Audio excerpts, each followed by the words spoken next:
जय मसीह की सभी को। मैं उम्मीद करता हूँ, विश्वास करता हूँ कि आप सभी लोग प्रभु में आनंद और मगन होंगे।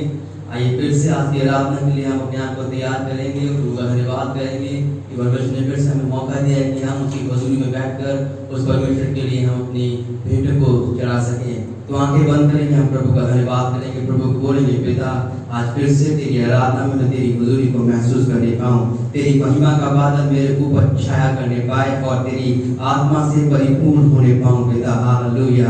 अब्बा हम आपका धन्यवाद करते हैं पिता, पूरे हफ्ते भर संभाला है पिता परमेश्वर, आपने फिर से ये विश्राम दिन हमारी जिंदगी में जोड़ा है। हम आपका धन्यवाद करते हैं पिता। हम अपने काम काजों पर गए पिता परमेश्वर, जाने आने में आपने हमारी सहायता मदद किया। हम आपका धन्यवाद करते हैं प्रभु। इस घड़ी तेरे नाम को हम ऊंचा उठाते हैं पिता परमेश्वर, प्रभु यीशु नाम को हम ऊंचा उठाते हैं पिता परमेश्वर। हम आपका धन्यवाद करते हैं फिर से आज अपने लोगों के मध्य में आप उतर आइए पिता, अपने लोगों से आप बातचीत कीजिए प्रभु। आज की आराधना में पवित्र आत्मा आपसे प्रार्थना करते हैं, हर एक को आप छुइए, हर एक के हृदय को आप भरिए महान परमेश्वर और पिता, हमें छुइए राजा। हालेलुया। तेरा हम स्वागत करते हैं पिता परमेश्वर। आज की आराधना में फिर से प्रभु तेरे सिंहासन का हम स्वागत करते हैं पिता परमेश्वर। आज पिता हम खाली न रहने पाए प्रभु, हमें से कोई जन पिता परमेश्वर खाली न रहने पाए, पर हर एक जन प्रभु तेरी आत्मा के प्रभाव से प्रभु भरने पाए पिता, तेरे प्यार से भरने पाए प्रभु। अपने प्यार को उन्हें दीजिए राजा। हालेलुया। और छू लीजिए महान परमेश्वर, छू लीजिए हमें पिता परमेश्वर। हम आपका धन्यवाद करते हैं जबकि अलग अलग जगहों में लोग तेरे नाम से इकट्ठे हो रहे हैं प्रभु, अपने घरों में तेरे नाम को ले रहे हैं पिता परमेश्वर। इनके घरों में तेरा महान परमेश्वर निवास होने पाए, इनके घरों में तेरा परमेश्वर सिंहासन उतरने पाए। प्रभु इस आत्मा आपसे निवेदन करते हैं प्रभु, घर के चारों ओर प्रभु तेरा अभिषेक उड़न के आने पाए पिता परमेश्वर। अपनी महिमा के लिए पिता अपने लोगों को इस्तेमाल कीजिए आज प्रभु, जहाँ भी तेरे लोग अलग अलग जगहों में आराधना करते हैं पिता परमेश्वर, इनकी आराधना के द्वारा प्रभु इनके आस पड़ोस बदलने पाए पिता परमेश्वर, इनके परिवार वाले बदलने पाए पिता। हम आपका धन्यवाद करते हैं प्रभु, फिर से तेरी महिमा को मांगते हैं पिता, तेरी महिमा को हम चाहते हैं पिता परमेश्वर, तेरे सन्निध स्थान को हम मांगते हैं पिता परमेश्वर। प्रभु तूने जो छाया हुआ स्थान महान परमेश्वर, तूने जो अपनी हुजूरी का बादल हमारे लिए बनाया है प्रभु, अपने आप को उसी में हम छुपाते हैं पिता और उसी के अंदर में रहते हुए प्रभु हम तेरी आराधना करते हैं पिता। पवित्र आत्मा महिमा को दीजिए प्रभु, पवित्र आत्मा हमारी अगुवाई कीजिए। हालेलुया। धन्यवाद यीशु, धन्यवाद यीशु। मुंह खोलेंगे उस परमेश्वर को बोलेंगे, प्रभु मुझे छू, मेरे होठों को छू, मेरे फिर से मेरे जीवन को भर, मेरे हृदय को भर। आज फिर से प्रभु तेरी आराधना में आत्मा और सच्चाई से करने पाऊं, क्योंकि तू मेरा परमेश्वर आत्मा है। हालेलुया। पिता आपका धन्यवाद करते हैं राजा, आपका स्वागत करते हैं पिता। आप छूइए हृदय खुदा, आप छूइए। हालेलुया। जब हम इस गीत को गा रहे हैं, ये गीत आपके लिए प्रार्थना के समान होने पाए और उसको बोलने पाए, प्रभु आप मुझे छूइए राजा। धन्यवाद यीशु, धन्यवाद यीशु। रूहे खुदा का प्यार मिला है, यीशु का लहू मुझे छू गया है। रूहे खुदा का प्यार मिला है, यीशु का लहू मुझे छू गया है, छू गया है।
यीशु का लहू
पिता अपने प्यार से मुझे भर दीजिए, पवित्र आत्मा से मुझे भर दीजिए। हालेलुया पिता, आज तक जो प्यार मैंने तेरा महसूस नहीं किया प्रभु, जो मेरा प्यार ठंडा हो पड़ चुका है प्रभु, उस प्यार से मुझे फिर से नया ताजा कर दे पिता। हालेलुया प्रभु, जो आपने मेरे लिए किया प्रभु, जो कुर्बानी, जो लहू आपने मेरे लिए बहाया महान परमेश्वर, जो प्यार तेरे प्रति मेरे जीवन में होना चाहिए प्रभु, वो अभी तक नहीं है महान परमेश्वर। उस प्यार से मुझे नवाज दीजिए प्रभु, अपना प्यार मेरे जीवन में उड़ेल दीजिए महान परमेश्वर, ताकि तुझसे प्यार कर सके पिता। हालेलुया प्रभु, हम आपका धन्यवाद करते हैं। पवित्र आत्मा इस कड़ी हमारे संग है, ये मददगार, इस सहायक हमें देने के लिए हम आपका धन्यवाद करते हैं प्रभु।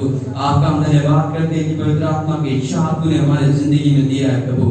हम आपका धन्यवाद करते हैं पिता, इस सहायक के जरिए पिता परमेश्वर, इस सहायक की अगुवाई में महान परमेश्वर हम चलने पाए पिता परमेश्वर, हमारी अगुवाई कीजिए। पवित्र आत्मा फिर से आपसे निवेदन करते हैं प्रभु, आप हमारी अगुवाई कीजिए। हमें आपकी जरूरत है पिता, हमें आपकी जरूरत है पिता, हमें आपकी गाइडेंस की जरूरत है पिता, हमें आपकी सोच की जरूरत है पिता परमेश्वर। तेरे वचन में लिखा है प्रभु, आपने अपना मन हमें दिया पिता परमेश्वर, तो हमारे अंदर प्रभु हमारा मन मर जाए प्रभु, लेकिन आपका मन जिंदा हो जाए प्रभु, आपकी बातें हमारे जीवन में कारगर होने पाए प्रभु।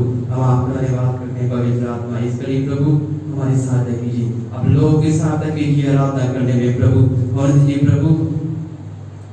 हालेलुया हालेलुया, वो प्यार में ओतप्रोत होते प्रभु तेरी आराधना करने पाए प्रभु, जो आपने हमारे लिए किया प्रभु, उसको महान परमेश्वर तेरे प्यार को पाते हुए प्रभु तेरी और नजदीक पाने पाए प्रभु। हम आपको धन्यवाद करते हैं, सारी महिमा आपको देते हैं पिता। अपने वादे के मुताबिक हम लोग के बीच में आप हैं, हम आपका धन्यवाद करते हैं प्रभु। फिर से प्रभु हम लोग से बातचीत कीजिए प्रभु। आज की रात में फिर से प्रभु, जो लोग बीमार हैं पिता, जो लोग महान परमेश्वर की समस्या में प्रभु यीशु मसीह के नाम से हम आज की रात में एक घोषणा करते हैं, हर एक बीमारी, हर एक शराब यीशु के नाम में वो टूट जाए पिता परमेश्वर। हालेलुया प्रभु, हम आपका धन्यवाद करते हैं प्रभु, तेरी आजादी को हम मांगते हैं प्रभु, तेरी स्वतंत्रता को हम मांगते हैं पिता परमेश्वर। तेरे तमाम ऐसे श्रापों को हम तोड़ते हैं प्रभु, तेरे लोगों के बंधन से पिता। हालेलुया प्रभु, आजादी की हम घोषणा करते हैं यीशु के नाम में प्रभु, तेरा धन्यवाद करते हैं प्रभु, यीशु मसीह के नाम से मांगते हैं, आमीन आमीन आमीन। हालेलुया, और यीशु मसीह की प्रभु का हम धन्यवाद करते हैं। और आराधना में जाने से पहले मैं आपको बता दूं कि इस महीने में हम बहुत जल्द प्रभु की दया से हम चर्च में मिलने वाले हैं, और जैसे हम मिलेंगे आपको बता दिया जाएगा। ये बहुत खुशी का और आनंद का समय है, तो आप आनंद रहिए और मगन हो जाइए, क्योंकि हम प्रभु के भवन में मिलने वाले हैं। तो इसी आनंद में, इसी उत्साह में हम गीत गाएंगे। जब किसी ने मुझसे कहा और प्रभु के घर को चलो, तो मेरा मन क्या हुआ, आनंद और मगन हो गए। झूमते हुए उसकी आराधना करेंगे। यदि आप खड़े होना चाहते हैं अपनी जगह पे खड़े हो सकते हैं, डांस करना चाहते हैं डांस कर सकते हैं, क्योंकि हमारा परमेश्वर जिंदा जीवित परमेश्वर है, वो आनंद का परमेश्वर है। आमीन हालेलुया, गीत गाएंगे, उसकी महिमा करेंगे।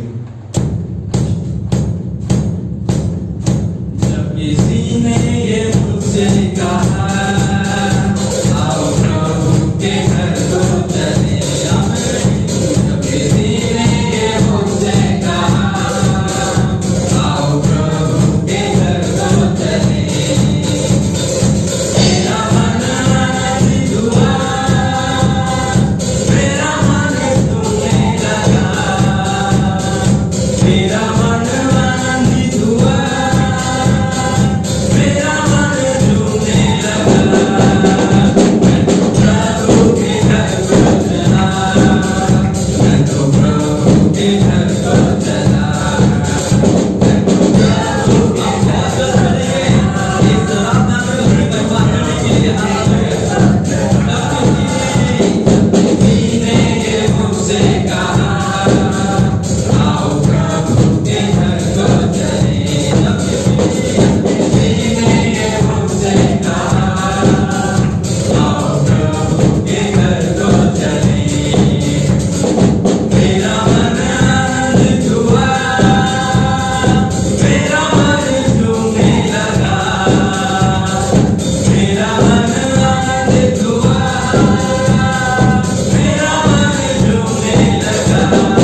पिता हम आपका धन्यवाद करते हैं, आपकी महिमा करते हैं प्रभु।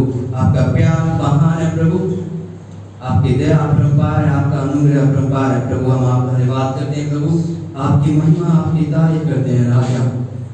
पवित्र आत्मा फिर से प्रभु आपसे निवेदन करते हैं प्रभु, अपने लोगों को आप छूइए भरिए पिता। जब तक हमारा जीवन इस धरती पे प्रभु, हमारे इस मुंह से प्रभु, हमारे जीवन से तेरा नाम जपने पाए प्रभु। जो कुछ भी हम करें पिता, जिस काम में भी हम हों पिता परमेश्वर, जिस काम में भी आपने हमें रखा है प्रभु, उस काम में रहते हुए प्रभु हम तुझे स्मरण करने पाए, तुझे याद करने पाए, तेरे वचन के अनुसार हम चलने पाए पिता। हम आपका धन्यवाद करते हैं राजा। आप ये महान परमेश्वर जो पिता से हमारी बिगड़ी टूटी हुई थी, वो बिगड़ी आपने बनाई है, पिता से हमें मिलाया है प्रभु। हम आपका धन्यवाद करते हैं। पापों को धोकर महान परमेश्वर पापों को हटा कर पिता आपने फिर से हमारा मेल कराया पिता। हम आपका धन्यवाद करते हैं प्रभु। पिता और पुत्र का रिश्ता आपने हमारे मध्य में जोड़ा, हम आपका धन्यवाद करते हैं प्रभु। प्रभु यीशु यहाँ भी के कारण है पिता परमेश्वर की जिसने पिता परमेश्वर के आज हम आपको पिता कहकर संबोधित कर रहे हैं पिता। ये आपका अनुग्रह है प्रभु। हालेलुया प्रभु, आपका नाम को हम जपते हैं पिता, आपके नाम को हम भजते हैं पिता। हालेलुया, आपका नाम सबसे ऊंचा नाम है प्रभु। आप ही का नाम है जो मोक्ष करता है पिता। आप ही का नाम है महान परमेश्वर, इस नाम में शांति, इस नाम में मुक्ति है प्रभु। हालेलुया, धन्यवाद यीशुआ, धन्यवाद यीशुआ। उस समय हम लेंगे उस नाम को हम ऊंचा करेंगे जिस नाम में हमने छुटकारा पाया है। उस नाम को हम ऊंचा उठाएंगे जो नाम सब नामों में ऊंचा है। बाइबल बताती है कि पृथ्वी पर और स्वर्ग के नीचे सिर्फ एक ही नाम दिया गया है जिसके द्वारा हमने उद्धार पाया है, और वो नाम है मेरे प्रियो यीशु मसीह। हम बहुत धन्य लोग हैं, हमें प्रभु यीशु मसीह का नाम दिया है। हम बहुत धन्य हैं कि पवित्र आत्मा ने हमें एहसास कराया है कि हम पापी हैं और हमें यीशु की जरूरत है। हालेलुया, पिता हम आपका धन्यवाद करते हैं यीशु को हमें देने के लिए। हम आपका धन्यवाद करते हैं राजा, आपकी महिमा करते हैं पिता। हालेलुया, तेरा धन्यवाद करते हैं, फिर से तेरी महिमा करते हैं, तेरी तारीफ करते हैं, तेरे नाम को हम जपते हैं पिता। हालेलुया, तेरे जैसा कोई नहीं है प्रभु, तेरे जैसा कोई नहीं है पिता परमेश्वर। आप ही हैं पिता परमेश्वर जिसने कहा है कि यदि कोई प्यासा हो तो वो मेरे पास आए और उसे पिए। आप उसको जीवन के जल से पिलाएंगे पिता। हालेलुया, और हम जानते हैं पिता परमेश्वर जब सामरी स्त्री तेरे पास आई प्रभु और आपने उसको जल दिया प्रभु, और वो जल उसके जीवन से इतना भरा कि पूरा गांव उसके द्वारा उद्धार को पाया प्रभु। आज फिर से पिता परमेश्वर आपसे प्रार्थना करते हैं कि हमारी आत्मिक प्यास को आप बुझा दीजिए प्रभु। हम तेरे पास आते हैं पिता परमेश्वर, तुझसे हम मांगते हैं प्रभु कि जीवन जल को हमें पिला दीजिए पिता परमेश्वर। अपने जीवन जल की नदियां हमारे जीवन में बहा दीजिए पिता परमेश्वर। हालेलुया, पिता हम आपको धन्यवाद करते हैं। दाऊद के समान हम कहने पाए कि मेरा कटोरा उमड़ रहा है। Hallelujah, we worship you Lord, तेरी महिमा करते हैं राजा, तेरी स्तुति करते हैं पिता। हालेलुया, जीवन जल की नदियां बही है, जीवन का राही यीशु मसीह है। जीवन जल की नदियां बही है, जीवन का राही यीशु मसीह है। देर करो ना जल्दी आओ, आकर जीवन जल पी जाओ।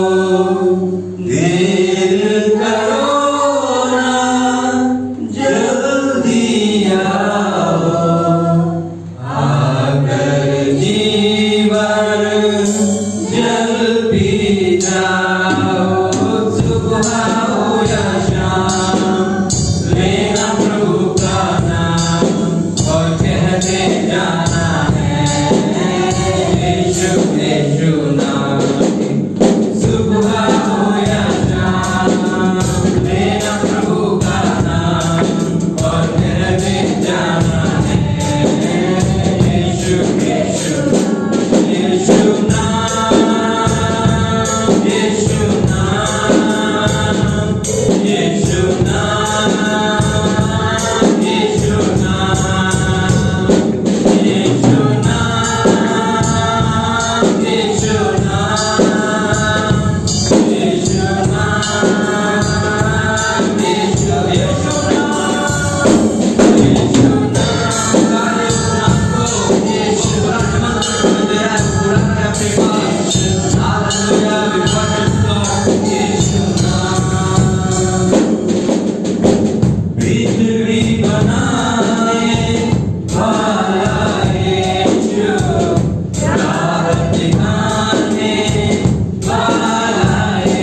आपके नाम को ऊंचा करने के लिए प्रभु आप हम धन्यवाद करते हैं।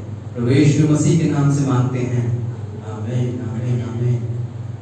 हालेलुया। प्रभु का धन्यवाद करते हैं, उसकी महिमा करते हैं, वो महान परमेश्वर है। एक चीज याद रखिए, यदि हम उसकी आराधना हम कर रहे हैं, यदि उसकी आराधना में हम उसको महसूस नहीं कर पा रहे हैं, तो जो समय हम प्रभु को दे रहे हैं वो समय हमारा बेकार है। हालेलुया। क्योंकि उसकी आराधना जब हम करते हैं तो मौजूद होता है, उसकी आराधना जब हम करते हैं तो उपस्थित होता है और उसकी हुजूरी वहाँ पर आ जाती है। तो हमें ये हमारा एक फर्ज है कि हम उसकी हुजूरी के प्रति अपना रिस्पॉन्स करें। हालेलुया। हम रिस्पॉन्स करेंगे, वो हमसे बात करेगा, अपने वचन को हमारे जीवन को ढेलेगा। प्रभु का धन्यवाद करते हैं। आगे हम बढ़ेंगे, नीति वचन में हम जाएंगे। मैम हमारे बीच में आज नीति वचन से हमें उत्साहित करेंगे और आगे की सर्विस को डील करेंगे। सबको जय मसीह की। आइए अपनी बाइबल से एक बार फिर से हम प्रभु के वचन से पढ़ने के लिए निकालेंगे नीति वचन और उसका 26 अध्याय और हम 1 से लेके 15 तक पढ़ेंगे। नीति वचन उसका 26 अध्याय 1 से लेके 15 वचन तक आइए हम सुने। जैसा धूप काल में हिम का और कटनी के समय जल का पड़ना, वैसा ही मूर्ख की महिमा भी ठीक नहीं होता। जैसे गौरैया घूमते घूमते और सुख बैली उड़ते उड़ते नहीं बैठती, वैसे ही व्यर्थ शाप नहीं पड़ता। घोड़े के लिए घोड़ा, गधे के लिए लगाम और मूर्खों की पीठ के लिए छड़ी है। मूर्ख को उसकी मूर्खता के अनुसार उत्तर न देना, ऐसा न हो कि तू भी उसके तुल्य ठहरे। मूर्ख को उसकी मूर्खता के अनुसार उत्तर देना, ऐसा न हो कि वह अपने लेखे में बुद्धिमान ठहरे। जो मूर्ख के हाथ से संदेश भेजता है, वह मानो अपने पांव पर कुल्हाड़ा मारता और विष पीता है। जैसे लंगड़े के पांव लड़खड़ाते हैं, वैसे ही मूर्खों के मुंह में नीति वचन होता है। जैसे पत्थरों के ढेर में मणियों की थैली, वैसे ही मूर्ख की महिमा देरी होती है। जैसे मतवाले के हाथ में कांटा गड़ता है, वैसे ही मूर्खों का कहा हुआ नीति वचन भी दुखदायी होता है। जैसे कोई तीरंदाज जो अकारण सबको मारता हो, वैसा ही मूर्खों या राहगीरों का मजदूरी में लगाने वाला भी होता है। जैसे कुत्ता अपनी छांट को चाटता है, वैसे ही मूर्ख अपनी मूर्खता को दोहराता है। यदि तू ऐसा मनुष्य देखे जो अपनी दृष्टि में बुद्धिमान बनता हो, तो उससे अधिक आशा मूर्ख ही से है। आलसी कहता है मार्ग में सिंह है, चौक में सिंह है। जैसे किवाड़ अपनी चूल पर घूमता है, वैसे ही आलसी अपनी खाट पर करवटे लेता है। आलसी अपना हाथ थाली में तो डालता है, परंतु आलस्य के कारण कौर मुंह तक नहीं उठाता। प्रभु अपने वचन के पढ़े और सुने जाने पर आशीष दे। इसमें 2 लोगों के बारे में बताया है, आलसी और मूर्ख। और प्रभु का वचन हमें इन दोनों चीजों के प्रति चेतावनी दे रहा है कि हमें ऐसे लोग मिलेंगे तो बहुत, लेकिन हम प्रभु के वचन से कहते हैं ना, यहोवा का भय मानना बुद्धि की शुरुआत है। तो प्रभु के वचन को पढ़ते जाएं तो ना तो हम आलसी ठहरेंगे और ना ही मूर्ख। प्रभु आपको बुद्धि देगा और आप बहुत बुद्धिमान बनकर इस संसार की तमाम परीक्षाओं का सामना करते हुए प्रभु में उत्तम बनते जाएंगे। हर दिन अपने आप को छोड़ ना दे, बल्कि प्रभु में बढ़े और प्रभु को महिमा दे अपने जीवन के द्वारा। प्रभु आप सबको इस वचन के द्वारा आशीष दे। आइए हम प्रार्थना करेंगे अपनी कलीसिया के लिए, अपने देश के लिए और तमाम इस संसार के लिए, जहां हम देखते हैं पाप बहुत बढ़ गया है। लेकिन जैसा कि हम प्रभु के प्रार्थना में बोलते हैं, आइए हम प्रार्थना करें कि प्रभु का राज्य आए, प्रभु की महिमा हो। आइए हम प्रार्थना करेंगे।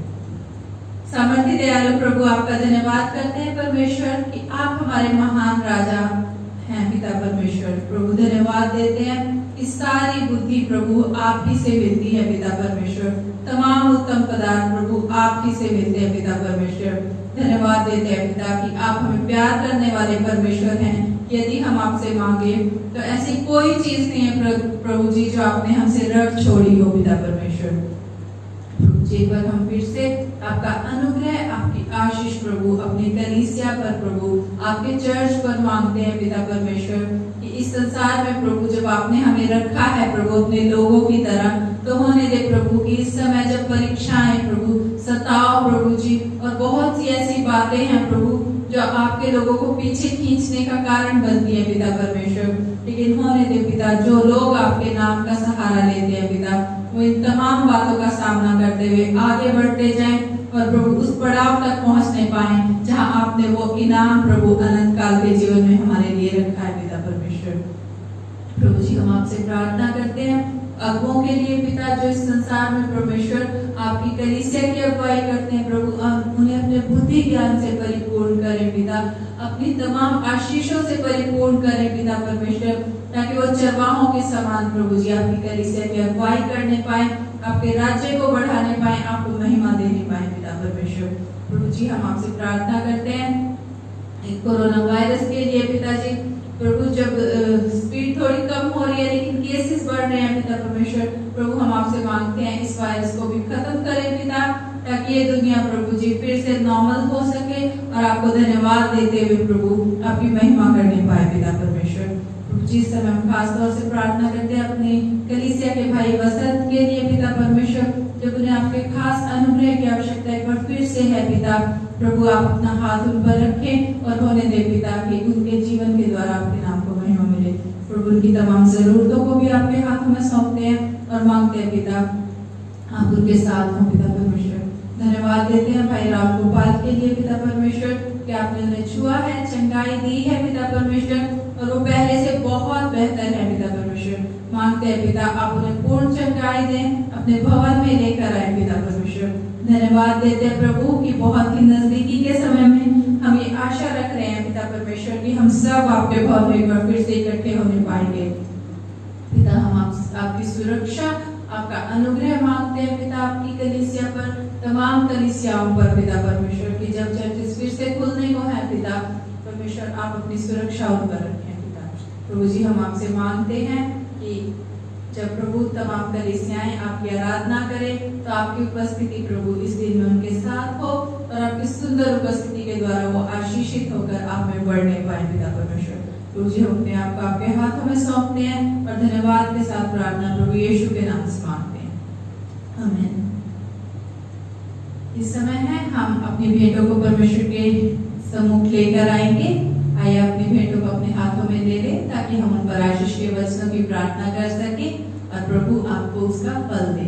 आइए हम प्रार्थना करेंगे भेंट के लिए जो भी आप भवन में चढ़ाना चाहते हैं। सामर्थ्य दयालु प्रभु, हम धन्यवाद देते हैं परमेश्वर आपके लोगों के लिए पिता कि वो न केवल प्रभु अपना जीवन देते हैं बल्कि अपनी आशीषों के लिए प्रभु आपकी ओर देखते हुए वो धन्यवाद देते हैं पिता परमेश्वर। और उन्हीं आशीषों में से पिता जब ये आपको भेंट चढ़ाते हैं पिता, इन भेंटों पर प्रभु जी आप अपनी आशीष दे दें पिता परमेश्वर। जिस हृदय से प्रभु जी, जिस नियत से प्रभु ये आपको भेंट देते हैं उसके अनुसार प्रभु जी आप इन्हें वापस लौटाएं पिता परमेश्वर। इन प्रभु अपने जनों की आप तमाम कमियों घटियों को जानते हैं। आपने कहा है प्रभु अपने वचन में कि जवान सीध को तो घटी हो सकती है लेकिन आपके लोगों को नहीं होगी पिता परमेश्वर। यही आशीष प्रभु हम आपकी कलीसिया पर, आपके लोगों पर, आपके अगुओं पर मांगते हैं पिता परमेश्वर कि वो लोग प्रभु किसी के और के हाथ की तरफ नहीं बल्कि आपके सामर्थी हाथ से प्रभु जी आशीष पाकर प्रभु आपको धन्यवाद की भेंट चढ़ाने पाए और आप में बढ़ने पाए पिता। प्रभु तमाम रोजगारों पर आपके आशीष मांगते हैं परमेश्वर, तमाम कलीसिया के प्रभु जी स्वास्थ्य पर आपके आशीष मांगते हैं पिता। धन्यवाद पिता कि आपने अभी तक संभाला है, आगे भी संभाले प्रभु। होने दे ये भेंट आपके राज्य के लिए इस्तेमाल होने पाए और इसके द्वारा आपका राज्य बढ़ने पाए पिता परमेश्वर। धन्यवाद पिता हमारी प्रार्थना सुनने के लिए, प्रभु यीशु के नाम से प्रार्थना मांगते हैं, आमीन। हम अपने आप को प्रभु का वचन सुनने के लिए पास्टर जी से तैयार करेंगे और अपने बाइबल को, अपने पेन्स को, अपनी डायरी को तैयार कर लें ताकि प्रभु का वचन कोई चुरा ना ले, बल्कि आप उसे, अभी तो YouTube है तो आप वापस जाकर भी इसे सुन सकते हैं, लेकिन लिखने से आपको और अच्छे से याद हो जाएगा। प्रभु के वचन को गहराई से सुनने की और अपने जीवन में लेने की तैयारी के साथ, प्रार्थना के साथ हम पास्टर का स्वागत करते हैं कि वो आए और प्रभु के जीवित वचन से आज हमसे बातचीत करें।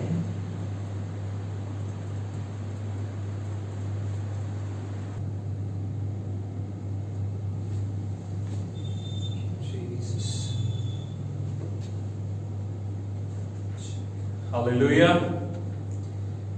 सबको जय मसीह की। परमेश्वर का धन्यवाद हो कि प्रभु ने आज के दिन तक हमें संभाला है और आज की आराधना में प्रभु ने हमारी अगुवाई करी। इसके लिए हम परमेश्वर का धन्यवाद, उसकी महिमा करते हैं। आइए परमेश्वर के वचन में जाने से पहले हम प्रार्थना करेंगे और प्रभु की कृपा को अपनी जिंदगी के लिए, आज के वचन के लिए हम मांगेंगे। प्रभु की अगुवाई को कहेंगे कि परमेश्वर आज इस वचन के द्वारा आप हमें तृप्त करें। आइए हम सब अपने आंखों को बंद करें, सरों को झुकाएं और परमेश्वर से प्रार्थना करें। दयालु सामर्थी पिता, प्रभु यीशु मसीह के पवित्र नाम से आपके सामने आते हैं।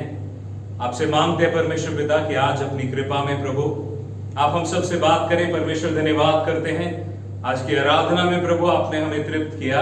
आप प्रार्थना करते हैं परमेश्वर पिता कि अपने वचन के द्वारा भी परमेश्वर पिता आप हमें मजबूत करें। पिता इस समय मैं खास करके विनती करता हूँ परमेश्वर पिता, हर एक परिवार के लिए, हर एक घराने के लिए और प्रभु जी खास करके उन लोगों के लिए प्रभु जी जो व्यापार में है, कामकाज में है। परमेश्वर विनती करता हूँ प्रभु जी कि आप अगुवाई करें प्रभु जी कि आज का वचन उन सब के लिए परमेश्वर बहुत आयत से एक आशीष का कारण बने। प्रभु जी आपसे प्रार्थना करते हैं प्रभु जी कि हम सीखने पाए कि किस तरह हम अपनी जिंदगी में जो भी हम कर रहे हैं, चाहे किस भी काम में है, किस तरह से हम उसमें सफल हो सकते हैं। परमेश्वर प्रार्थना करते हैं प्रभु जी कि अभिषेक दें। आपसे विनती करता हूं परमेश्वर पिता, सर्वशक्तिमान परमेश्वर, आपकी बुलाहट के लिए प्रभु जी आपका धन्यवाद करता हूं। प्रार्थना करता हूं यहोवा परमेश्वर कि आज एक बार फिर अभिषेक करें प्रभु जी, अपनी कृपा दें और अपनी महिमा के लिए इस्तेमाल करें। परमेश्वर मुझ में कोई खूबी नहीं है परमेश्वर, केवल आपकी दया है, आपका अनुग्रह है, आपकी बुलाहट है। प्रार्थना करता हूं परमेश्वर अपने अभिषेक में फिर एक बार इस्तेमाल करें प्रभु जी, और सारी महिमा प्रभु यीशु मसीह के नाम के द्वारा परमेश्वर पिता आपको मिलने पाए। पिता धन्यवाद करते हैं, सबको प्रभु आपके हाथ में सौंपता हूं। जो लोग भी वचन को सुन रहे हैं उनके प्रभु जी आप बुद्धि को खोले, उनके कानों को खोले, हृदय को खोले, ताकि परमेश्वर पिता जो वो सुन रहे हैं वो उनकी जिंदगी में परमेश्वर पिता कार्य करने पाए परमेश्वर, ताकि वो अपनी जिंदगियों में सफल होने पाए। आशीष दे परमेश्वर, अगुवाई करें। सारी महिमा हम आपके नाम को देते हैं। प्रार्थना प्रभु यीशु मसीह के नाम से मांगते हैं, आमीन आमीन हालेलुया। आज बहुत जल्दी से, और सच में बहुत जल्दी से, आज मैं आपके साथ एक सीक्रेट बांटना चाहता हूं। बहुत बार मैं सुनता था प्रचार, और कई लोगों के, कई पास्टर्स के प्रचार मैं सुनता था और देखता था कि किस तरह से आप सफल हो सकते हैं, सफलता के क्या शॉर्टकट है, किस रीति से, क्या नियम, क्या फॉर्मूला लगा के आप सफल हो सकते हैं। सफलता किसे नहीं चाहिए? क्या कोई ऐसा है जिसको सफल नहीं होना? हम सब चाहते हैं सफल होना अपनी जिंदगी में। सफलता का मतलब लालच नहीं है। सफलता का मतलब ये नहीं है कि जो दूसरों का भी है वो भी मुझे मिल जाए, या मैं अपने आप में बहुत बढ़ता जाऊं। सफलता वो नहीं है। सफलता वो है कि जो कुछ भी आप कर रहे हैं उसमें फलवंत हो जाए और उसकी बरकत, उसकी आशीष को आप ग्रहण करने पाए। एक किसान जब खेत में बीज बोता है तो वो इस योजना के साथ, इस इच्छा के साथ बोता है कि अब जब मैं ये बीज बो दूंगा तो इसमें से फसल आएगी और वो फसल को बेच के मैं उससे धन कमाऊंगा और वो धन से मैं अपने घर में ये सब कुछ करूंगा। वो है सफलता। पर कई लोग अपनी जिंदगी में सफल नहीं हो पाते।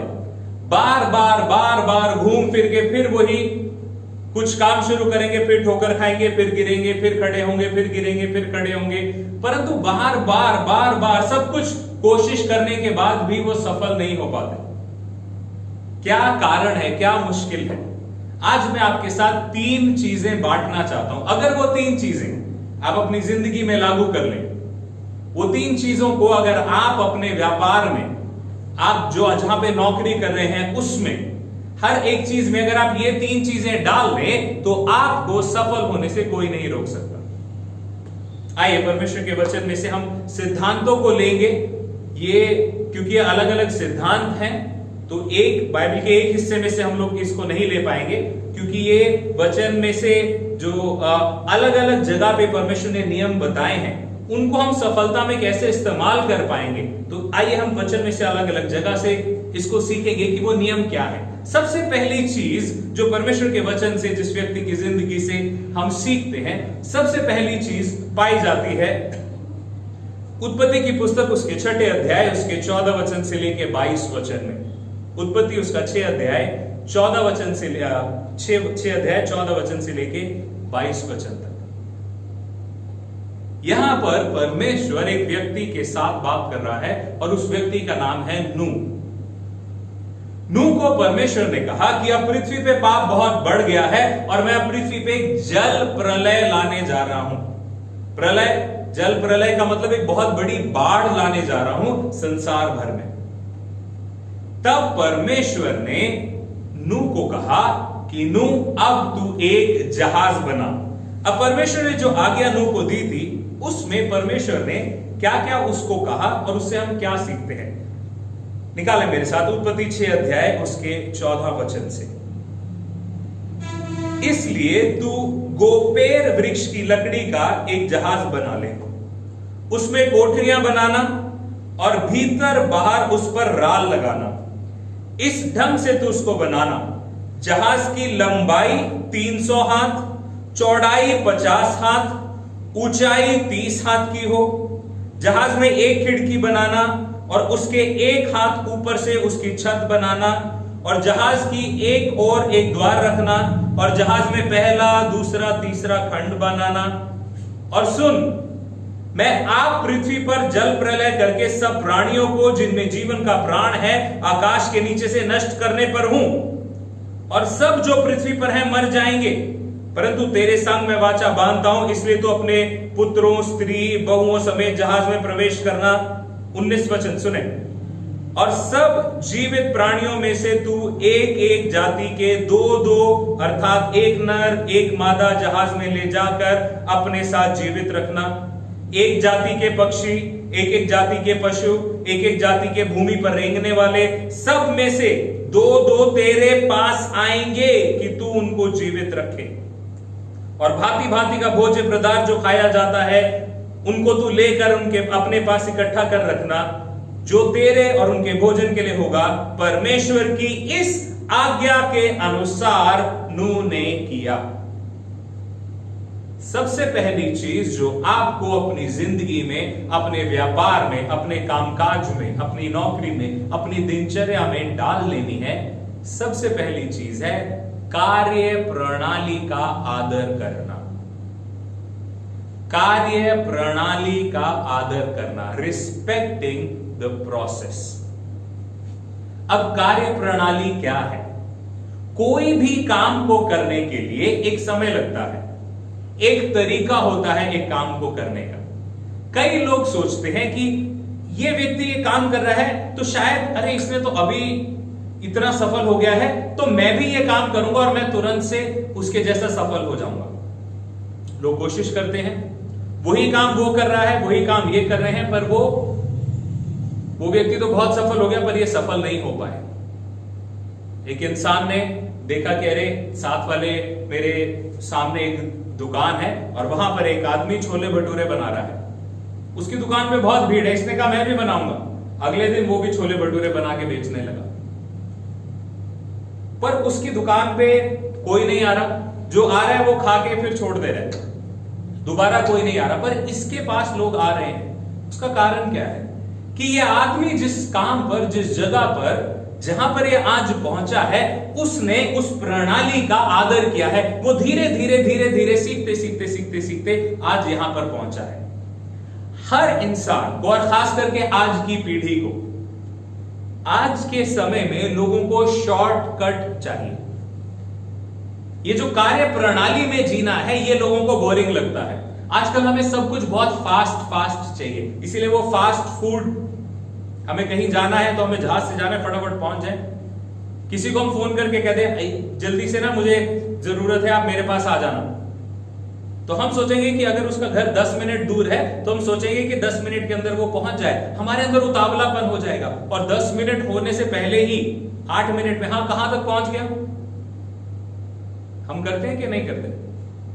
वो कारण क्या है कि हमारे अंदर एक आदत आ गई, क्योंकि जो टेक्नोलॉजी बढ़ी है, जितनी सारी बातें हमारे लिए आसान कर दी है। मुझे ध्यान है कि जब हम छोटे थे तो हमारे नाना के घर में जो टीवी था उसके अंदर रिमोट नहीं होता था, उसके अंदर एक ऐसे करके क्लिक करके एक बटन था, उसको click click click click click ऐसे करके आप चैनल बदलते थे। चैनल बदलने के बाद वो जो क्लिक करने वाला वो रोटरी बटन था उसके चारों तरफ एक ऐसे रबर सी लगी होती थी, उसको आप घुमाएंगे तो स्क्रीन थोड़ी सी साफ हो जाती थी। तो जब हमें मैच देखना होता था या कुछ करना होता तो उससे थोड़ी देर पहले वो लगा के लोग बैठ जाते थे। मुझे याद है जब हम छोटे थे तो हमारे पास एक टीवी था, वो टीवी की जो उसके अंदर एक लाइट होती थी, बल्ब सा होता था, वो कुछ खराब हो गया था। तो वो जब टीवी ऑन करते थे तो पूरी स्क्रीन काली थी, सिर्फ बीच में एक पतली सी लाइन आती थी। फिर थोड़ी देर बाद वो लाइन थोड़ी सी बढ़ती थी, फिर थोड़ी देर बाद वो लाइन और बढ़ती थी। तो हमें पता था कि अब अच्छा इतने बजे वो प्रोग्राम आते, क्योंकि अब तो दिन भर 24 घंटे प्रोग्राम आते रहते हैं। जब हम छोटे थे तो उस समय पे एक समय होता था कि जब वो उस समय पे वो एक कार्टून आता था, वो देखने के लिए काफी देर पहले टीवी चलाना पड़ता था और फिर जाके वो तैयार होता था। एक पेशेंस थी। हमें कुछ भी चीज चाहिए तो उसके लिए हमें पता था कि अगर हमें नए कपड़े चाहिए तो वो नए कपड़े हमें क्रिसमस पे मिलेंगे। अगर हमें कुछ स्पेशल चीज खानी है तो उसके लिए हमें इंतजार करना पड़ेगा, कुछ स्पेशल चीज होगी तब। आजकल की दुनिया के लिए सब कुछ उन्हें फटाफट चाहिए और हमें सक्सेस, सफलता भी फटाफट चाहिए। परमेश्वर जब भी कोई कार्य करता है उसकी एक प्रणाली होती है। जो लोग भी देखिए, जितने असफल लोग आज है ना उतने पहले के लोग नहीं थे। कारण क्या है कि पहले के लोगों की जिंदगी में एक चीज थी, एक ठहराव था जो हमारी जिंदगी से गायब हो गया है। हमें हर एक चीज तुरंत करनी है, तुरंत चाहिए, तुरंत से सफलता मिल जाए, और अगर तुरंत सफलता नहीं मिल गई तो हम हार गए। कार्य प्रणाली में जब आप जीने लग जाएंगे, अब देखिए, अब हम नूह की जिंदगी से देखते हैं कि उसने ये जो जहाज बनाना था, प्रभु ने वायदा क्या किया है, बहुत बड़ी बाढ़ आएगी और फिर तुझे मैंने जहाज बता दिया, तूने ये जहाज बनाना है और फिर सब लोग मर जाएंगे, तू बचेगा, तेरा परिवार बचेगा और फिर ये सब जानवर तेरे पास आ जाएंगे। ये दर्शन है, ये प्रभु ने कहा है कि ये होना है। आज के समय के लोगों के लिए हम लोग क्या कहेंगे, प्रभु देख सब कुछ तो करना है, प्रभु तो ऐसा कर, तू जहाज भी दे दे। या प्रभु, हम परमेश्वर को शॉर्टकट बताएंगे, प्रभु तू छोड़, सब कुछ, सारे जानवर भी तो तूने बनाया, सबको नाश कर दे, दोबारा एक बार फिर से बना लेना।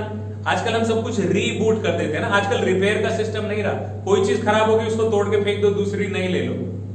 क्यों? क्योंकि उसको रिपेयर करने में, उसको ठीक करने में, एक चीज को बनाने में, बढ़ते हुए देखने में समय लगता है। नूह को जो परमेश्वर ने कहा, 22 वचन ध्यान से सुने, परमेश्वर की इस आज्ञा के अनुसार नूह ने किया। आपको क्या लगता है वो जहाज बनाना आसान था? वो जहाज के एक दिन में बन गया होगा, एक हफ्ते में बन गया होगा, एक महीने में बन गया होगा? सोच के देखिए परमेश्वर ने उसको क्या क्या कहा है। साफ तौर पे परमेश्वर ने 14 वचन में कहा, गोपेर वृक्ष की लकड़ी। परमेश्वर ने, बहुत सारे पेड़ हैं वहां पे, जंगल है, पर तूने एक ही तरह के पेड़ को, उस पेड़ की लकड़ी को लेके आना है। और क्या सोच रहे हैं कि वो पेड़ की लकड़ी लेके आए और जहाज बन गया? पहले जाना है, वो लकड़ी काटनी है, फिर काट के ढो के वापस लानी है, फिर लाके उसको रख के उसको साफ करना है, फिर बीच में से फाड़ना है, लंबे लंबे उसके पीसेस सीधे रहे। तब मशीनें नहीं थी, सब हाथ से हो रहा है।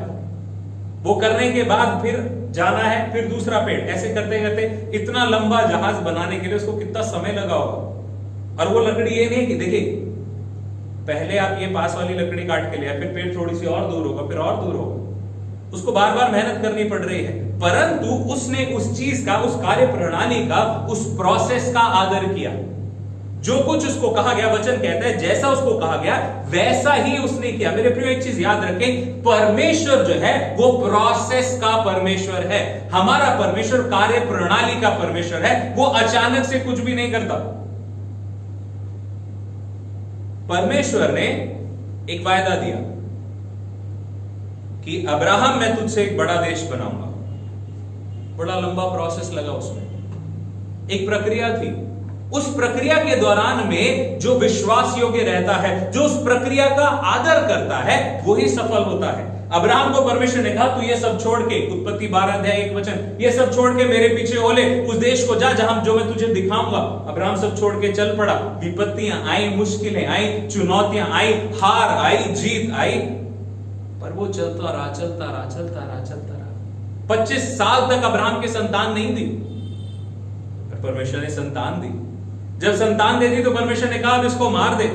अब्राहम तैयार हो गया उसको मारने के लिए, क्योंकि वो जानता था जो परमेश्वर ने कहा है वो उसको पूरा करेगा। मेरे प्रियो, परमेश्वर चाहता है कि आप सफल हो।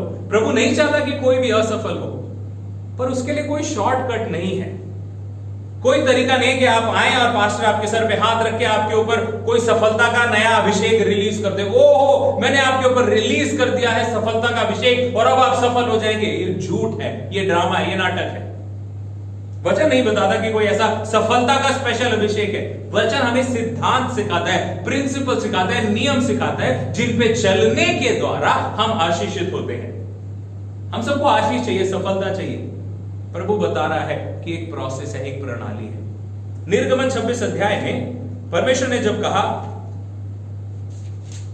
अपना मंदिर बनाने के लिए, वाचा का, बल्कि जो जहां पर परमेश्वर लोगों से मिलने के लिए आ रहा है, मिलाप का तंबू, वहां पर परमेश्वर क्या कहता है कैसे बनाना है। निर्गमन 26 अध्याय,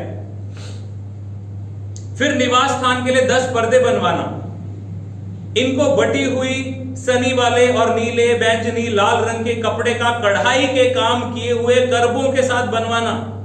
एक एक पर्दे की लंबाई 28 हाथ, चौड़ाई 4 हाथ की हो, सब पर्दे एक ही नाप के हो, 5 पर्दे एक दूसरे से जुड़े हो।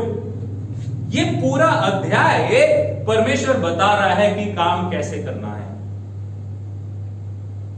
कई लोग तो अभी जो मैं प्रचार कर रहा हूं वो सुन के ही पक गए हैं। कह रहे प्रणाली इतना क्यों बोल रहे बाजी, हमने तो सोचा था कि आज का प्रचार तो बस ये होगा कि बस आप कुछ 2-3 आयतें बता देंगे, बस उनको रटने के बाद बस हमारा तो काम हो जाएगा। रटने से कुछ नहीं होगा। बहुत सारे लोग हैं जो परमेश्वर का वचन देखते तो बहुत अच्छे से हैं, उनको 5-6 वचन याद भी बहुत हैं, पर उनकी जिंदगी में वो इसको लागू नहीं करते जैसा वचन लागू होना चाहिए। अगर आप सफल होना चाहते हैं, सबसे पहली चीज वो प्रोसेस को, उस कार्य प्रणाली का आदर करना सीखे। परमेश्वर हमें बता तो देता है कि हमें वो सफल करना चाहता है, वो हमें बता देता है कि वो ये चीज है जो हमें करनी है, पर उसको करना आपको है और मुझे है। अगर आप अपनी जिंदगी में सफल होना चाहते हैं तो शॉर्टकट मत ढूंढे। जो भी आप काम करने लग रहे हैं पहले बैठ के उसके बारे में सोचें। कई लोग बिजनेस कर लेते हैं। आज के समय में बहुत लोग बेवकूफी कर रहे हैं, मास्क का कारोबार कर रहे हैं, ये सोच के कि अरे एक व्यक्ति का मैं न्यूज में देख रहा था, न्यूज मेरी फेसबुक पे, वो अपना दुख बांट रहा है। उसको जैसे ही कोरोना वायरस, क्योंकि दिसंबर से खबरें आनी शुरू हो गई थी कि वायरस आने वाला है, वो बिजनेसमैन था तो उसने ये करा कि अब ये वायरस आ रहा है, हम क्या करेंगे, हम एक तरह का सैनिटाइजर बनाएंगे, हम एक तरह के ऐसे ये चीजें, स्पेशल दवाइयां बना लेंगे। उसने बहुत सारा पैसा उसमें लगा दिया। उसने लोगों को बोला, सरकार को बोला कि आप बता दीजिए कि ये लगाने के लिए क्या नियम है। तो जो पुराने नियम थे वो सरकार ने बता दी। उसने बहुत सारा पैसा उसमें लगा दिया और फटाफट करके ये बिल्डिंग भी खरीद ली, वो मशीन भी लगा दी, नई सब चीजें, अपनी कंपनी की ब्रांडिंग भी कर दी, सब कुछ कर दिया। सब कुछ करने के बाद तुरंत से फटाफट से सब कर लिया, क्योंकि उसको दिखा कि अरे अभी ये कोरोना वायरस का समय चल रहा है, बड़ा मुनाफा हो जाएगा, बड़ा प्रॉफिट हो जाएगा। पर जैसे ही सरकार के नियम आए तो सरकार ने जो नियम जब पूरे बताए कि ये चीज चाहिए, तो अब वो कह रहे हैं कि सरकार ने पहले तो हमें बताया नहीं था, सरकार ने अब बताया, तो वो कह रहे थे मेरा तो काम फंसा हुआ है। उसकी गलती क्या थी? क्या बिजनेस की इच्छा रखना गलत बात है? क्या काम शुरू करना गलत बात है? बिल्कुल नहीं। पर जो भी आप काम शुरू कर रहे हैं उसके लिए पहले आपको खुद को, अपने आप को तैयार करना है। आपको पता होना चाहिए कि उस काम में सफल होने के लिए प्रोसेस क्या है। जिन्होंने वो काम किया है उनकी जिंदगी से सीखें। देखिए, सिर्फ किसी की सफलता देख के आप कुछ नहीं सीख सकते। अगर आपको सच में देखना है कि वो सफल कैसे बना, तो तब देखे जब उसने वो काम शुरू किया, उसमें कितनी हार का सामना उसने किया, कहां पर वो गिरा, कहां पर फिर वो खड़ा हुआ, कैसे खड़ा हुआ। कई लोग पहली ठोकर खा के गिर जाते हैं और कहते हैं अरे शायद ये काम मेरे लिए था नहीं। कार्य प्रणाली यही तो है कि आप उस काम को अच्छे से समझे फिर करें। जब आप तब एक कार्य प्रणाली को समझ के कार्य करेंगे, तब आप उस काम में सफल हो पाएंगे। कई लोग अलग अलग प्रोफेशन चुन लेते हैं। मुझे क्या बनना है? मुझे बनना था क्रिकेटर बनना है, पर उसके बारे में कभी रिसर्च नहीं किया कि अगर मुझे जिंदगी में क्रिकेटर बनना था तो मुझे उसका प्रोसेस पता होना चाहिए था कि बचपन से किसी ऐसे स्कूल में जाना है जहां पर दूसरे स्कूल्स के साथ मैच हो, फिर उसके बाद मुझे वो देखना है कि कहां कहां पर जोनल टूर्नामेंट्स होते हैं, प्रतियोगिताएं होती हैं, फिर मुझे उनका हिस्सा लेना है। मैं सोच रहा था कि बस ऐसे ही कोई आगे मुझे बताएगा या किसी दिन बस मैं ऐसे ही बन जाऊंगा। ऐसे ही जो लोग बिना कार्य प्रणाली के, बिना प्रोसेस के चलते हैं, वो हमेशा असफल रहते हैं। वो बार बार कोशिश तो करते रहेंगे पर सफल नहीं हो पाएंगे। पहली चीज, कार्य प्रणाली को समझे, learn the process, respect the process. दूसरी चीज जो उसके बाद आती है, परमेश्वर कैसे लोगों को पसंद करता है। पहली चीज है कार्य प्रणाली। दूसरी चीज, अगर आपको अपने काम में सफल होना है तो दूसरी चीज जो आपको करनी चाहिए वो है कार्य कुशलता। सब लोग कहें कुशलता। कुशल कौन होता है? कुशल वो व्यक्ति होता है जो अपने काम में बेस्ट है, जो अपने काम में परफेक्ट है। जब हम ऊपर छत पे एक दीवार बना रहे थे तो ऐसा हुआ कि जो मिस्त्री बना रहे थे वो छुट्टी पे चले गए और फिर बीच में एक दीवार का हिस्सा आधा रह गया था। तो मैं अड्डे पे एक और मिस्त्री को मैं बुला के ले आया। वो आए, काम करने लगे। अब मैं मिस्त्री नहीं हूं पर मेरी आंखें हैं तो मुझे देख के पता लग जाता है कि कुछ ठीक है या गलत है। तो जब मैं आया छत पे तो मैंने देखा कि जो ईंटों की लाइन है वो सीधी चलनी चाहिए थी। तो इस लाइन में 4 ईंटें लगी हुई हैं, अगली वाली लाइन में 3 ईंटें लगी हुई हैं, उससे अगली वाली लाइन में फिर 4 लगी हुई हैं और वो दीवार टेढ़ी होती जा रही है। और ये बनाव कौन रहा है? एक मिस्त्री है और उम्र हो गई है उस व्यक्ति की।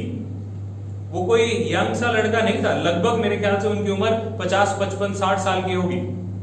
अब ये 50, 55, 60 साल का आदमी एक काम कर रहा है जिसमें उसको मिस्त्री होना चाहिए, माहिर वो है। देखने में तो, कहने में तो वो मिस्त्री है, परंतु वो अपने कार्य में कुशल नहीं है।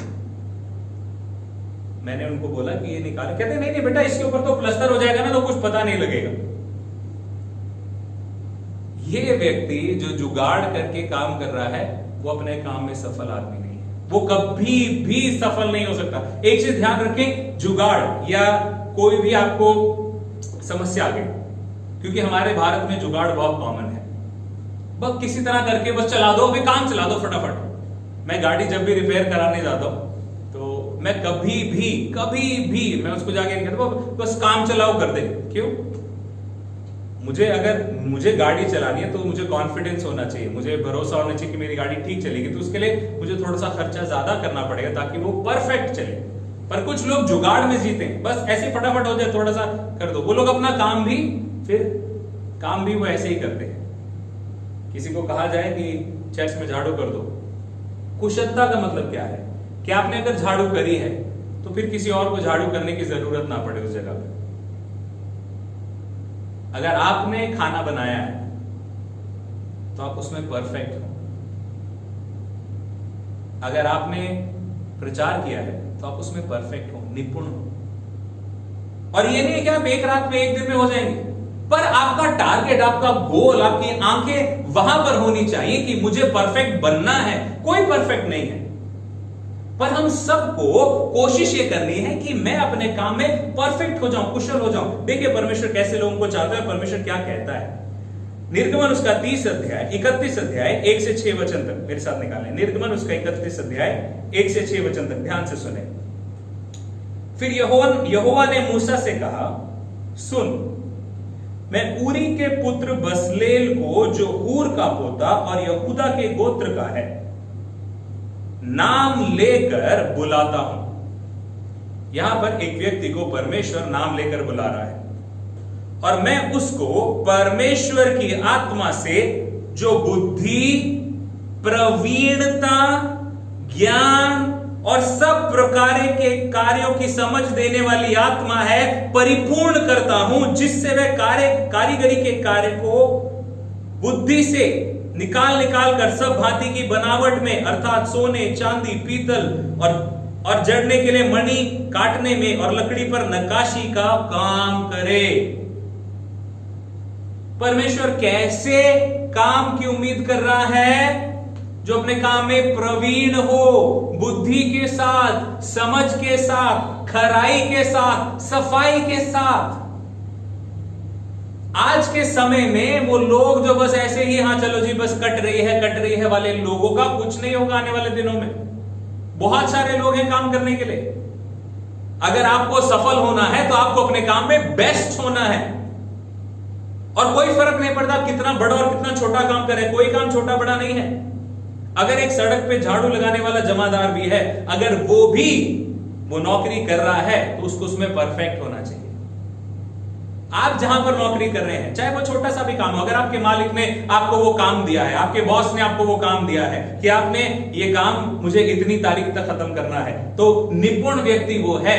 अगर आपको कहा गया कि 5 बजे तक ये काम पूरा कर देना, तो एक अच्छा व्यक्ति, मेहनत करने वाला व्यक्ति ये कहेगा, पूरी कोशिश करेगा कि मैं इसको शाम तक खत्म कर दूं।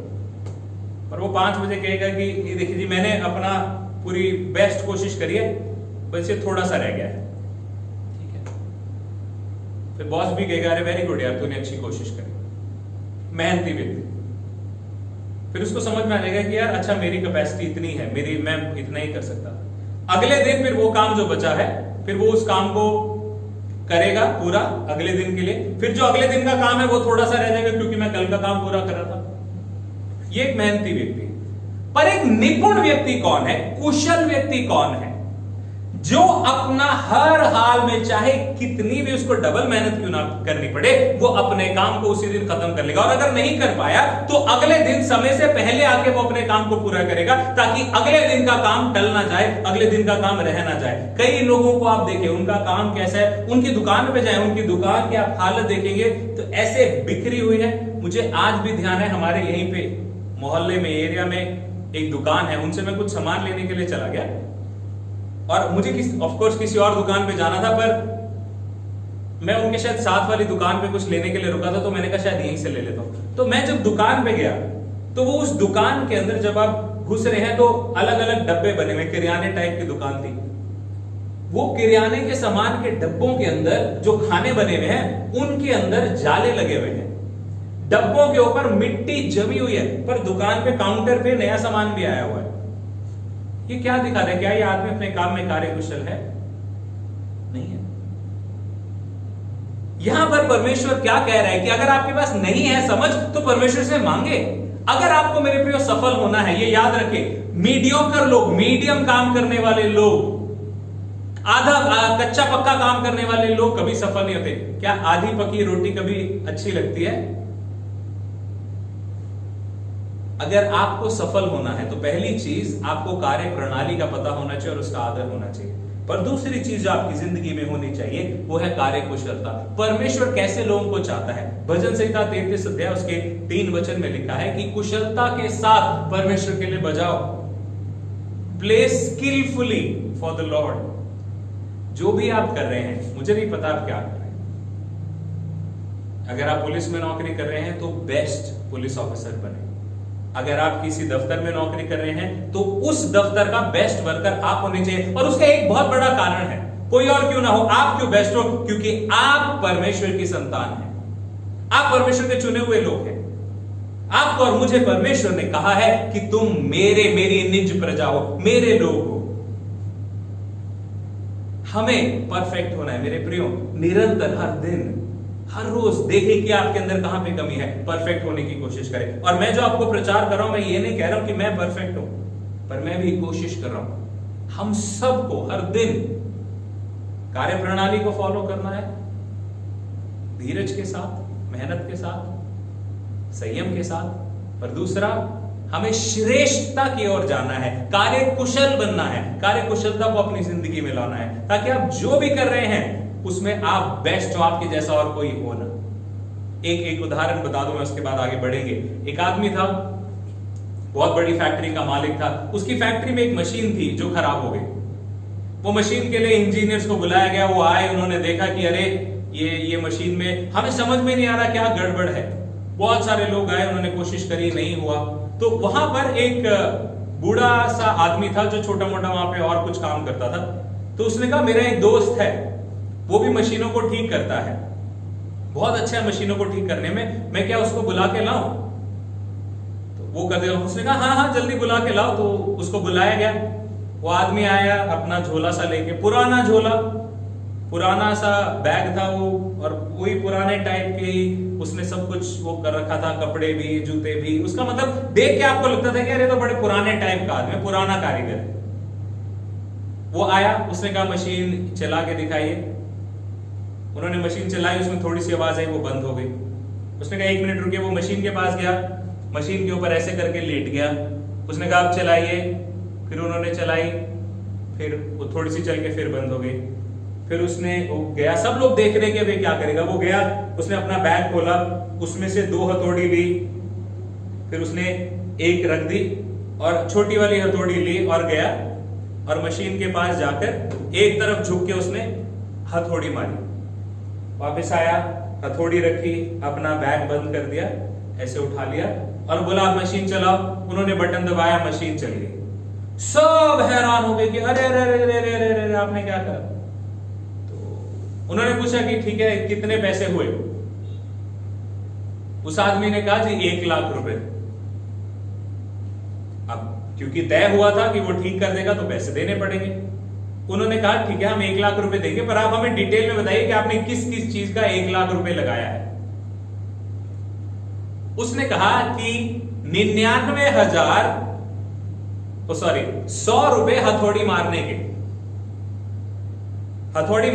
100 रुपए, और उसके बाद 99,900 रुपए इस बात के ज्ञान के लिए कि हथौड़ी मारनी कहां पर है।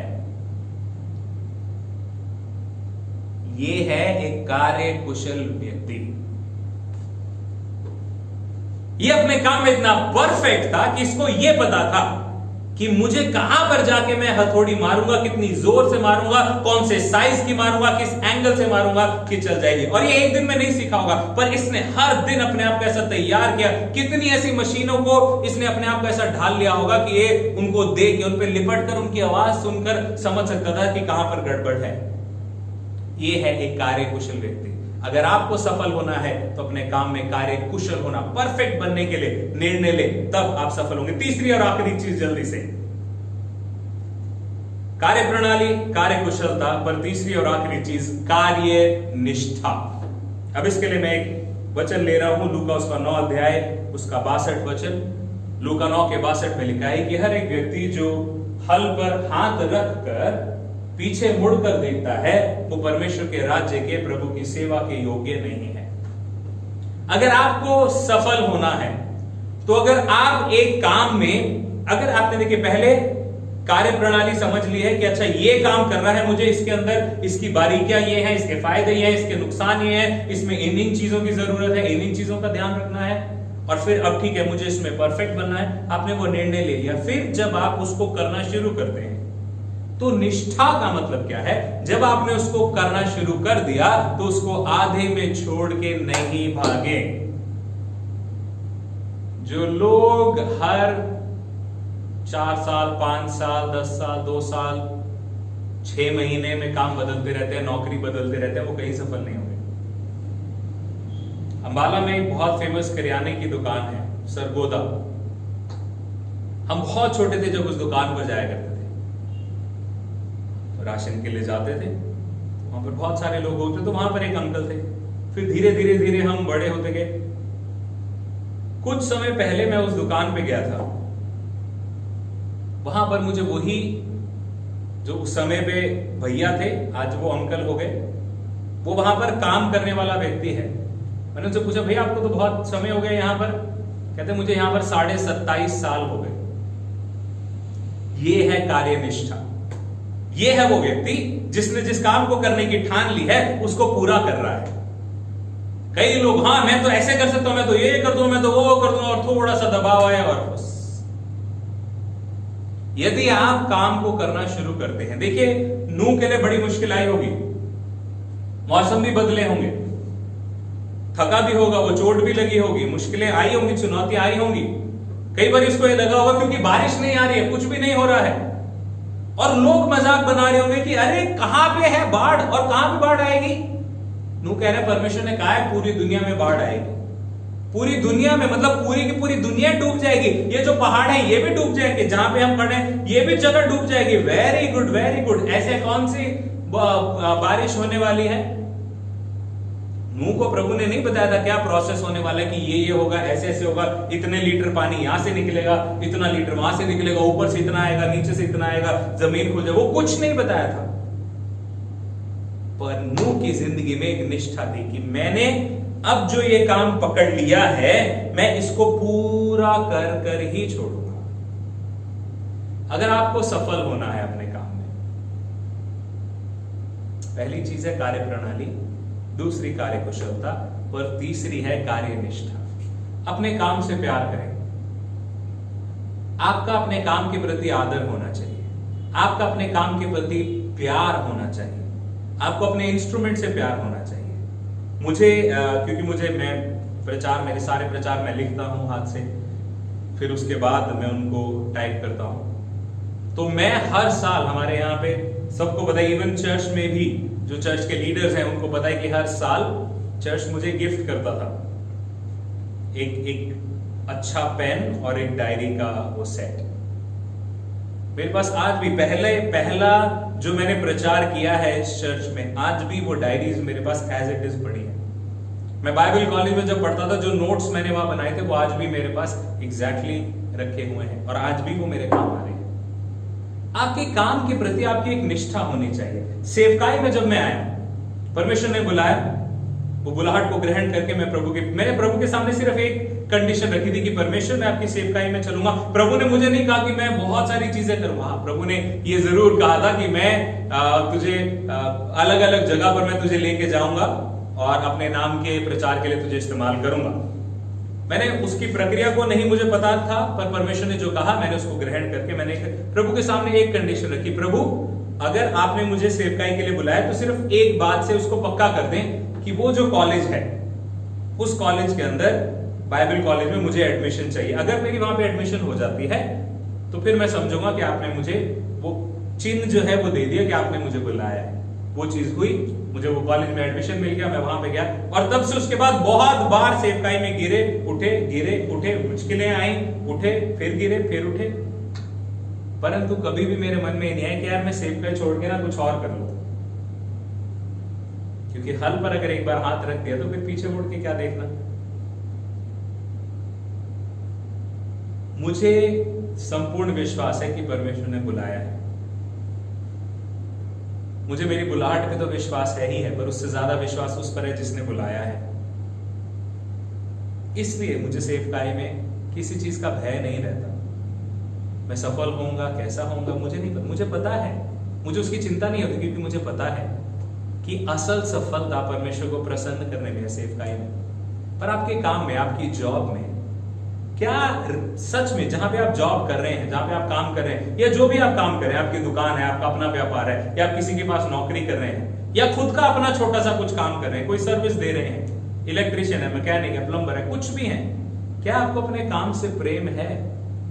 और अगर नहीं है तो वो काम देखें जिससे आपको प्रेम है, उसको करने लग जाएं, उसमें कुशलता सीखें, उसकी प्रणाली को समझें, तब आपको सफलता मिलेगी। क्योंकि अगर आपके काम के प्रति आपकी निष्ठा नहीं है, आपका समर्पण नहीं है, तो आप अपनी जिंदगी में कभी भी सफल नहीं हो पाएंगे। मेरे प्रियो, एक चीज ध्यान रखें, सफलता के लिए, फल के लिए कोई शॉर्टकट है? जो फल हमें चाहिए उसके लिए कोई शॉर्टकट नहीं है। भले हम दुकान से खरीद के आ गए, पर वो दुकान से जो जब पहुंचा है वो तो उसकी एक प्रक्रिया है, एक प्रणाली है, तब जाके वो वहां पर पहुंचा है। किसी को अगर वृक्ष लगाना है और वो कहे कि हाँ जी मैंने आज वृक्ष लगाया और कल मुझे उसका फल मिल जाए, तो ऐसा नहीं होगा। फल आने में समय लगता है। सफल होने में भी उतना ही आपको समय लगेगा। 3 चीजें आपको ध्यान रखनी। पहली चीज, आपकी जिंदगी के अंदर जो भी आप कर रहे हैं उसकी कार्य प्रणाली को समझें और उसका आदर करें। दूसरी चीज, जो भी आप कर रहे हैं उसमें कार्य कुशलता के लिए अपने दर्शन को बना के रखे, अपनी नजरों को वहां टिका के रखे। वो आपका लक्ष्य होना चाहिए कि मैं अपने काम में परफेक्ट हो जाऊं, अपने काम में बेस्ट हो जाऊं, मेरे काम में कोई मेरे ऊपर उंगली ना उठा सके। और तीसरी और आखिरी चीज, जो भी आप कर रहे हैं उसके ऊपर 100% दें। दो तरफ चल के आप कभी भी सफल नहीं हो पाएंगे। अगर हल पे हाथ रखा है तो पीछे मुड़ के नहीं देखे। परमेश्वर आपको चाहता है कि आप सफल हो, और अगर आप अपनी जिंदगी में सफल होना चाहते हैं, इन 3 नियमों को आप लागू करें। मैं आपको वायदा करता हूं, ये लॉकडाउन की परिस्थिति में वो लोग इस समय पे इससे निकल पा रहे हैं जिन्होंने ये प्रणाली को फॉलो किया हुआ है, इन चीजों को लागू किया हुआ है अपनी जिंदगी में। हो सकता है अब आप असफल अभी तक रहे, पर अब आप सफल होना चाहते हैं, इन चीजों को फॉलो करें, इन सिद्धांतों को अपनी जिंदगी में डाल लें। कार्य प्रणाली, कार्य कुशलता, कार्य निष्ठा, जब ये तीनों आपके पास होंगे तो आप सफल होकर ही रहेंगे। आइए हम प्रार्थना करें। प्यारे पिता, प्रभु यीशु मसीह के पवित्र नाम से आपके सामने आते हैं, आपको धन्यवाद और महिमा देते हैं।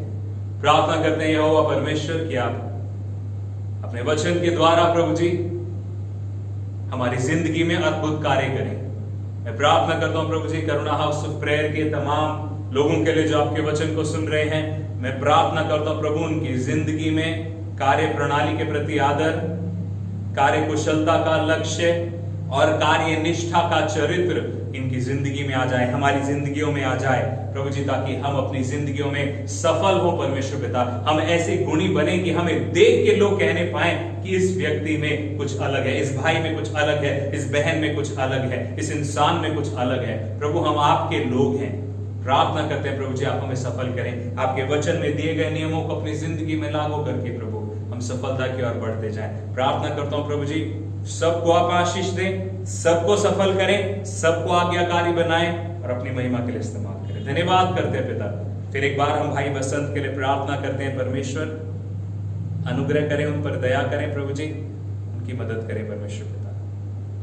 हम आपके हाथों में सौंपते हैं परमेश्वर, सारी परिस्थिति को आपके हाथ में सौंपते हैं प्रभु जी, और आपसे मांगते हैं परमेश्वर पिता कि आप उन्हें पूर्ण रीति से चंगा करके परमेश्वर पिता अपने घर में वापस लेके आए। डॉक्टर्स को भी बुद्धि दें, ज्ञान दें परमेश्वर, ताकि वो सही रीति से उनका इलाज करने पाए। अब बहन अनुराधा के लिए, उनके पूरे परिवार के लिए प्रभु जी आपकी दृढ़ता को, आपकी सामर्थ और आपकी अगुवाई को मांगते हैं परमेश्वर। धन्यवाद करते हैं प्रभु जी, बाकी लोगों के लिए भी, कलीसिया के तमाम परिवारों के लिए भी आपसे प्रार्थना करता हूँ परमेश्वर, सबको आशीष दे, अपनी महिमा के लिए इस्तेमाल करें। धन्यवाद करते हैं पिता हमारी प्रार्थना सुनने के लिए। सारी महिमा आपको देते हैं और प्रार्थना प्रभु यीशु मसीह के नाम से मांगते हैं, आमीन। आइए प्रभु की प्रार्थना हम सब मिलकर करेंगे।